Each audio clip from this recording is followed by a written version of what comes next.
আসসালামু আলাইকুম, কেমন আছেন সবাই? চলে আসছি আরেকটা নতুন ভিডিও নিয়ে, সাথে থাকছি আমি সুমি। আজ শুধুমাত্র 2টা পাতার ভিডিও নিয়ে আসছি।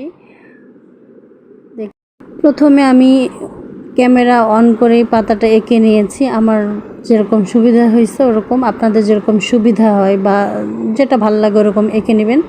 তারপরে আমি প্যারট গ্রিন কালার সুতা নিয়ে সেলাই শুরু করে দিয়েছি। প্রথমে আমি লেজি ডেইজি একটু গ্যাপ রেখে দিয়েছি এবং লাস্টে গিয়ে ওই সুইটা আবার ভিতরে ঢুকিয়ে নিয়েছি এরকম। আরেকটা এটা নাম আমি জানি না সেলাইটার, তবে সেলাইটা আমি পারি। তো করে নিচ্ছি, দেখেন 2টা পাতাতে এরকম করে নিয়েছি। করে নেওয়ার পর আমি এখানে অন্য আরেকটা কালার সুতা ইউজ করব, সেটাও দেখতে পারবেন। আর ডালটা দিয়েছি ডাল 4 সেলাই এবং পাতার মাঝখানেও ডাল 4 সেলাই দিয়েছি। এটা আমাদের আসলে আঞ্চলিকভাবে ডাল 4 বলে, এটার যে কী নাম আমি অ্যাকচুয়ালি বলতে পারবো না। আর লেজি ডেজির মাঝখানে দেখেন হলুদ সুতা দিয়ে করে নিচ্ছি, এক পাশ দিয়ে উঠাচ্ছি আর এক পাশ দিয়ে সুতাটা ডাউন করছি। তো এরকম সুন্দর 2টা পাতার সেলাই করে ফেললাম, দেখতে থাকুন। ধন্যবাদ।